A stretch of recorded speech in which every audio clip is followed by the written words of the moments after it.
What's up sa inyo mga kasang? So ayun no, napakainit talaga ng araw ngayon at summer na summer. At ayun no, napakainit nga kaya naisipan kong magbenta ng isda at maghanap buhay. So ayun, nalagyan na nga natin ng isang cover yan. Kaso bitin kasi yung na-order ko sa Shopee kaya nag-order ako ng isa pa.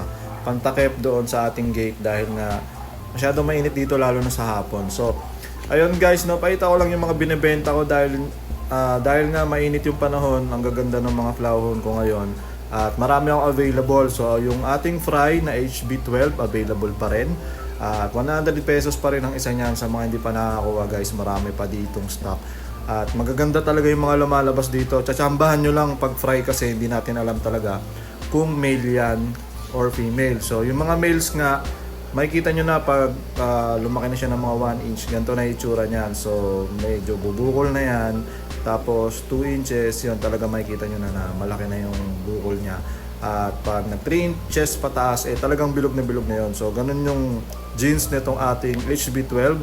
At hindi naman tayo nagkamali sa ating hinala na maganda naman yung lumalabas. So ito yung mga example ng HB12 natin. Binibenta ko yan lahat. Ito yung grow out natin. Mga ganitong itsura, mga 500 pesos na sa akin yan. Kung bibili ka ng dalawa o mas marami, pwede ko kayong mabigyan ng discount. At yun, meron din tayong mga Thai silk fry, 100 din ang isa niyan. Iniwalay ko lang yan. Pero binibenta ko rin yan. Tapos meron pa tayong mga HB11. Yung HB11, hinold ko yan dati kasi ang konti lang talaga na lumabas. At yun, itong isang to napakaganda. Hindi ko alam kung ibebenta ko ba to hindi. Kasi ano siya medyo makapal yung mask niya. Hindi siya totally full mask pero makapal yung mask niya doon sa bandang mata niya. So medyo maganda ata yan pag pinalaki pa natin.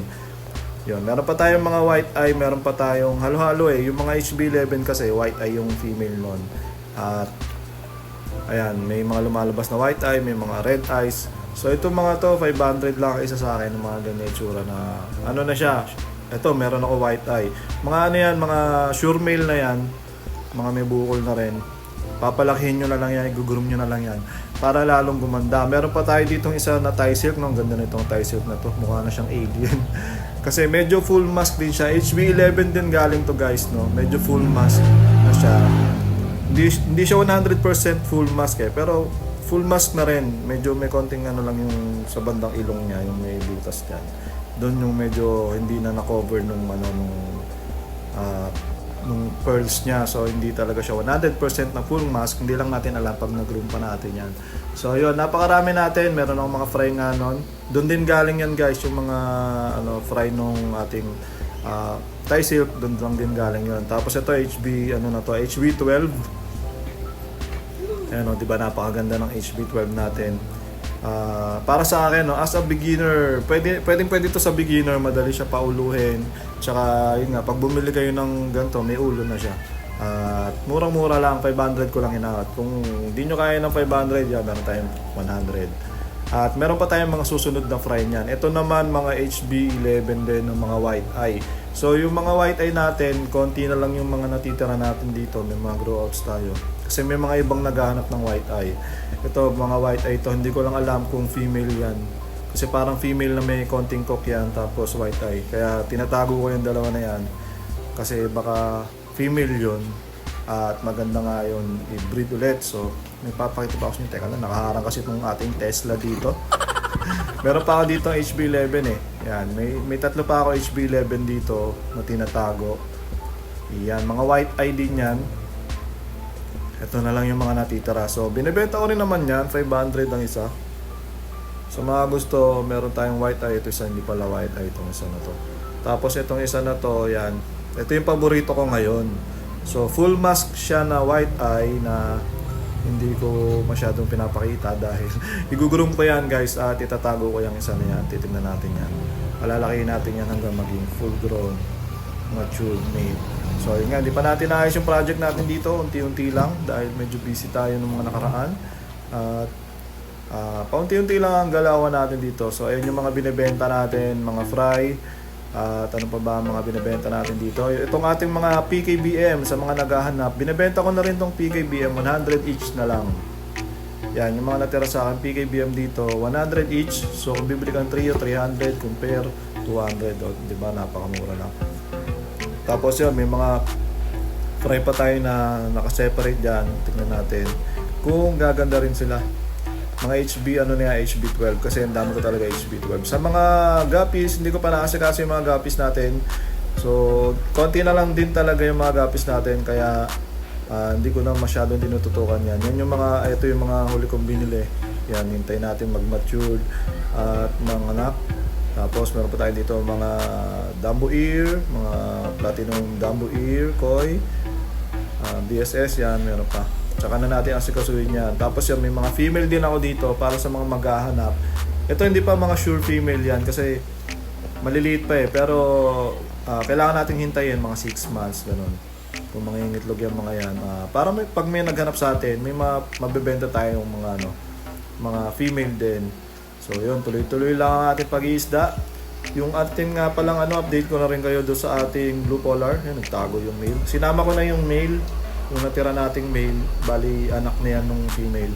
Tapos yan, meron din ako mga pinapalaki dito. Yan yung mga grow out natin. Hindi ko pa nire-release yan. Tapos, ayun nga. Meron tayong 2 pares.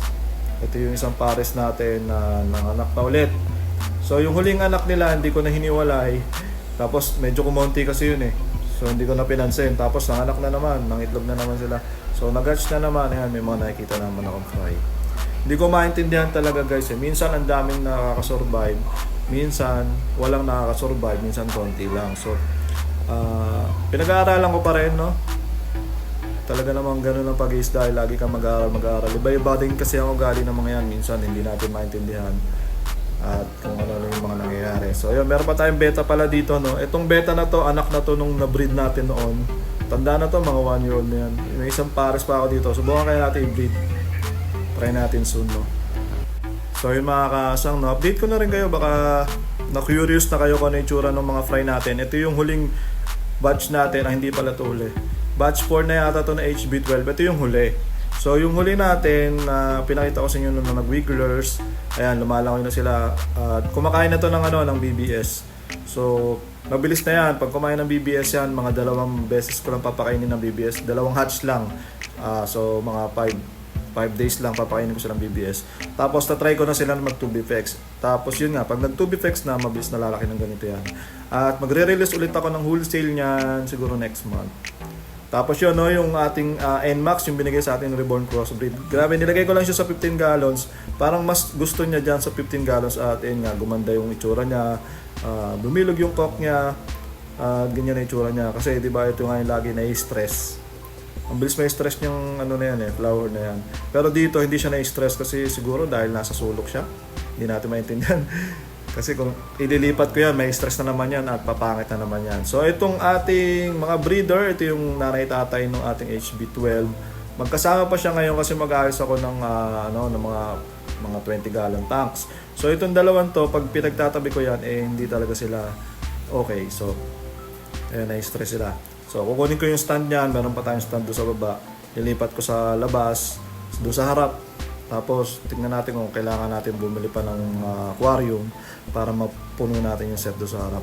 At itong mga to, yung mga tubs natin, tatanggalin ko nga yan kasi yung paglalagyan ko ng aquarium sa labas, nandun yung mga laman, ililipat namin dito. So asikasuhin natin yan unti-unti. Ayan, kung makikita nyo yung ating mga PKBM dito, may mga fry na. Kitang-kita na yung fry. Ng trio lang yung nilagay ko dito tapos may mga fry siya. Ayan, tapos nandiyan pa nga rin yung guppy na hindi natin alam kung paano napunta dyan. Hinayaan ko na lang, no? Pero sa susunod siguro, bibidyoan natin na yan. Asikasuhin ko yan. Tapos ito, ang dami nito, mga 7 yata yan, pero wala akong nakikitang fry. Hindi ko alam kung bakit. Hindi sila nagpa-fry. Tapos ito, asikasuhin ko na rin ito sa susunod, promise. Lumaki na yung mga lumaki na yung mga unang batch. So naglagay tayo dito ng 5 peraso na breeder size na feeder koi. So ngayon, kung makikita nyo, napakarami na, no? Hindi ko na nga napilian pa. So nandyan pa rin yung mga breeder natin na 5. Tapos yung mga unang batch nila ay naging juby na rin. Tapos dahil ko nakikitang fry iba-ibang size, no? Merong juby, merong mga 1 week old. Yan, may mga 1 month old. Halo-halo sila dyan. So pipiliin ko dyan yung mga may red cap. Tapos iiwan ko dyan yung maliliit at yung mga walang red cap. Tapos tingnan natin kung anong mangyari sa breeding natin dyan. At yun nga pala, no, update ko rin kayo kasi may nagtatanong sa akin itong S-Max. X-Max. Kung maalala nyo, no, sumali ako ng Grow Out Challenge nung last year. At ito nga yung X-Max. Tapos ito yung nakuha kong fry at lumaki na siya. Actually, nangitlog na to isang beses. Grabe talaga yung mukha niya, oh. Talagang full mask. Full mask yung mukha niya. So iniisip ko gawing breeder din to, kaya kinip ko na rin talaga yan. Tignan nyo, bibig lang, wala talagang markings. So naghanap ako ng male na Shih Tzu. Kung may makita akong male na Shih Tzu na medyo bata-bata pa, mga 1 year old yon. Try natin mag-breed at i-breed ko dito sa ating X-Max. Tingnan natin kung maparami din natin yung lahi niyan. So, ayan muna yung update ko guys. At sana hindi tayo mabisi para makapag-isda-isda tayo ng tuloy-tuloy. At ayun, no, maraming salamat sa patuloy na sumusuporta at nanonood, nagla-like, nag-share ng aking video. Alright, peace out!